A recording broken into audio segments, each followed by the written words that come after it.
Oui, bonjour Pascal. Donc, tu voudrais, dans une visioconférence, donner accès à une ressource, et donc peut-être t'y prends-tu comme cela. Tu penses que en prenant, par exemple, ici une image de ton ordinateur et en le mettant dans la visio, ça marchera, ou ça marcherait, et ce n'est pas le cas.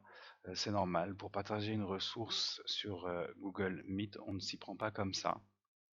Il faut utiliser dans la solution Google, Google Drive. Et hop, tu as accès à Google Drive avec ton compte de l'école, hein, tu peux y accéder via ici la gaufrette, et puis tu as le Drive qui est là. Et tu vas ajouter la ressource que tu voulais mettre tout à l'heure. Par exemple, je vais prendre cette ressource que j'avais voulu diffuser tout à l'heure. Donc ressource qui est sur mon ordinateur dans un dossier. Je vais la déposer d'abord sur le Google Drive. Elle est là. Voici la ressource que je souhaite par exemple diffuser en visio. Et ben, je vais maintenant terminer en prenant le lien vers la ressource qui est maintenant en ligne. Et comme elle est en ligne, je vais tout simplement donner accès aux élèves avec un statut de lecteur et surtout pas d'éditeur. Je vais cliquer ici sur International Education Group, ça marchera mieux.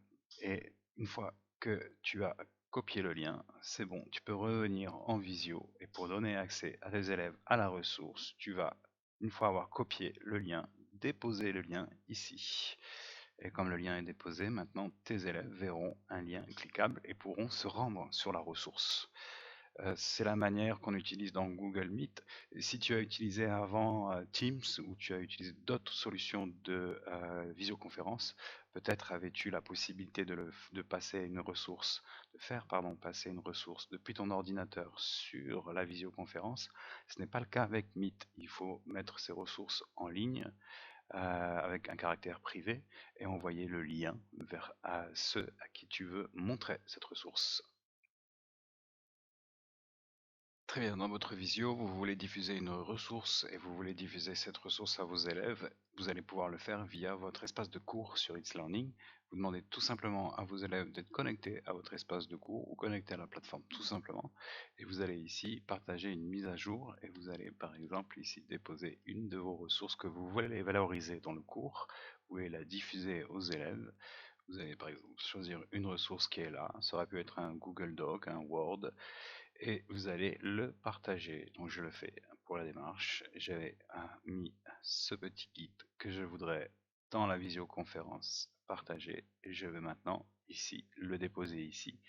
Et vos élèves, en fait, quand ils seront sur l'actualité de l'espace de travail en temps réel, il faut qu'ils soient en visio, ils vont pouvoir ici voir apparaître la pièce et ils recevront normalement aussi une notification qui leur indique qu'une actualité a été publiée. Ils auront toute facilité, par exemple, à consulter le document que vous voulez qu'ils consultent pendant la visioconférence.